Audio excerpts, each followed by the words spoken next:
সবাইকে আমার একটি নতুন ব্লগে তোমাদের সবাইকে ওয়েলকাম।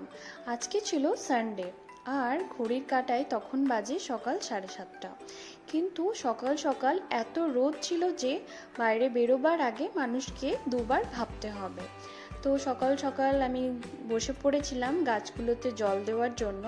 প্রথমে যখন গাছগুলোকে আমি কিনে নিয়ে আসি তখন 2-3 দিন গাছগুলো একদম নেতিয়েই পড়েছিল গরমের কারণে। আমরা ভাবছিলাম দোকানদার হয়তো আমাদের ঠকিয়েই দিল, কিন্তু না, রেগুলার জল দেওয়ার পরে গাছগুলো এখন বেশ তাজা হয়ে উঠেছে।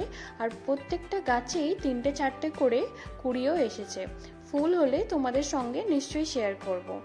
আর আজকে যেহেতু সানডে ছিল, ওর একজন ভালো বন্ধু আমাদের বাড়িতে ইনভাইট ছিল, তো সেই মতো চান টান করে ফ্রেশ হয়ে রান্নাও করে নিয়েছিলাম অনেক কিছু, কিন্তু তাড়াহুড়োর কারণে কোনো কিছু ভিডিও নিতে পারিনি আমি।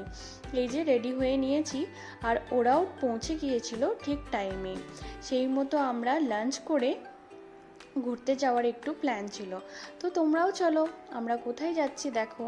তো অনেক গল্প আর মজা করতে করতে আমরা পৌঁছে গিয়েছিলাম শ্রী সাই বাবার মন্দিরে। এই মন্দিরটা ছিল আমাদের বাড়ির থেকে 15-20 কিলোমিটার দূরে। তো আমরা পৌঁছে যাওয়ার পরেই এই যে এখানেই আমরা জুতোগুলো জমা করে দিয়েছিলাম, কিন্তু মন্দিরের এন্ট্রান্স থেকে ভেতরটা ছিল অনেকটাই দূরত্ব। আর মন্দিরের মাটিটা এতটাই গরম ছিল যে রীতিমতো দৌড়াতে দৌড়াতে আমরা মন্দিরের ভেতরে প্রবেশ করেছিলাম। মন্দিরে প্রবেশ করবার পরে খুব জলদি আমাদের দর্শন হয়ে গিয়েছিল, কারণ তখন সময় হচ্ছিল ওই মোটামুটি দুপুর 2টো। তো যেহেতু টাইমটাও একটু অড ছিল আর বাইরের ওয়েদারও খুব একটা ভালো ছিল না, তাই মন্দিরের ভেতরে তেমন একটা ভিড় ছিল না।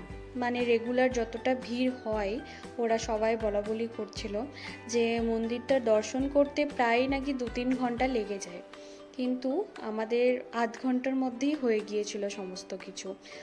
আর তারপরেই আমরা দর্শন করে নেওয়ার পরেই চলে এসেছিলাম এই প্রসাদ ভবনের সামনে।